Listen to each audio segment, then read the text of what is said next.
The state government has emphasized the need for an investment-friendly environment that will facilitate the growth and development of the state's economy. The Commissioner for Oil and Gas, Chief Vincent Oyubode, stated this during an inspection tour to some oil firms operating in different parts of the state. At the Pan-Ocean Company at Owale Dimma in Ika Northeast, Chief Oyubode said, in line with the more agenda of the present administration, government was desirous of creating the opportunity for Deltans, multinationals, and marginal oil field companies to set up gas turbine and modular refineries in their areas of operations. He said there was an enabling law by the federal government that supported investments in setting up modular refinery and gas turbines, among others. The Oil and Gas Commissioner noted that with a gas turbine within any host community, there will be 24 hours power supply that would stimulate economic growth and development. He said such development would also attract movement back to rural areas as people migrate to urban areas because of power supply and other social amenities, adding that if multinationals set up gas turbines in their areas of operations, there will be development at the grassroots. The commissioner further stated that with a modular refinery, the people would not feel the impact of the removal of fuel subsidy on petroleum as more jobs would be created. For the opportunity we want to give to every dentist, we need the private-public partnership. That is the big business you are doing today.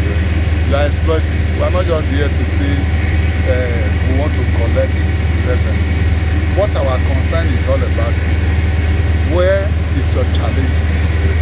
If your production is 2.8 million barrels per day, what is your target? And you have made to understand that there are prospects around. So what is the challenges? What is the target? Then after the modular refinery, it's our dream, it's a recommendation from the of this administration to also go into giving electricity to our people. With your gas, when you have a gas turbine, all the community within this area, the whole of the Ika nation, down to Agbo, if you can provide electricity, one, you create employment, where that is the opportunity we are talking. The modular refinery will create employment, we create job opportunity. With the electricity, you will see more investors will come.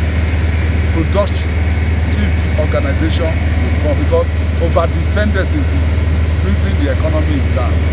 So if we can have a robust relationship where these things can be harnessed together, we create the enabling environment as a government. Now that you're already on ground, we'll do everything humanly possible to assist the organization to go into this investment with the facility you have.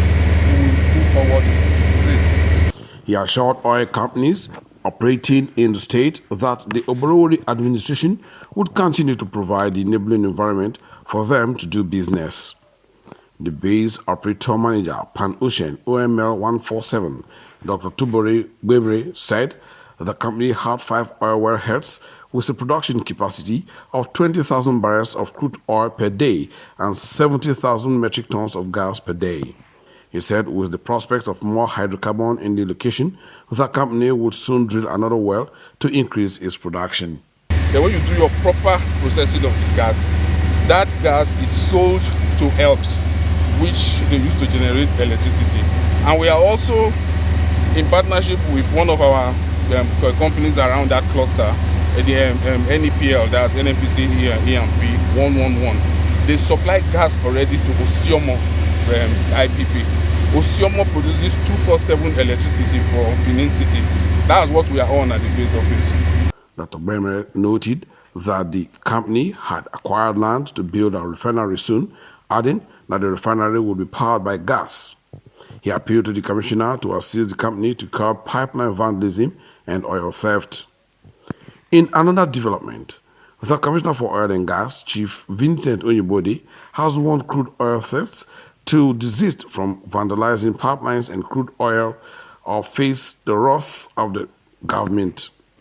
He said pipeline vandalism and crude oil theft was illegal and a criminal offense punishable under the law, noting that the state government seriously frowned at it. The commissioner called on host communities to be vigilant and protect oil facilities in their domain, most especially as they were engaged as security personnel by the companies. Chief Oyibode appealed to all oil companies operating in the state to ensure that they pay government levies and taxes and implement all MOUs entered with their host communities for smooth operations and carry the traditional rulers along. Well, the objective why we are going around as Ministry for Oil and Gas to inspect facilities under our ministry is just to ensure that we have a peaceful relationship with the oil company and the government of Delta State. Has also known their challenges. Has also said to them the policy of the more agenda of His Excellency the Governor of the state. Well, yes, today we are the highest oil producing state in Nigeria. We just don't want to just be the highest. We want to lead with a very big margin. What the challenges they have stated here today that is militating against them is issue of vandalism of their pipelines, oil theft and all that. So we're also putting on strategy to work in synergy with them on how we can stop some of this oil theft that is going on in their own facility. Funny enough, they have even told us that the internal security of the surveillance of the pipeline is given to the indigenes of the host community. So if at your backyard that you cannot know your backyard, then gets to show we employ the service of outsiders to guide your backyard. The manager, Government Security and Community, MPDC, First Hydrocarbon Nigeria Limited, OML 26, Mr. Fufeyin Funkakbo, thanked the commissioner for the visit at his head office in Ejeba in Warri South local government area. He said the company operated in the Soko area and other parts of the state with a production capacity of 10,000 barrels per day, expressing hope to increase production soon.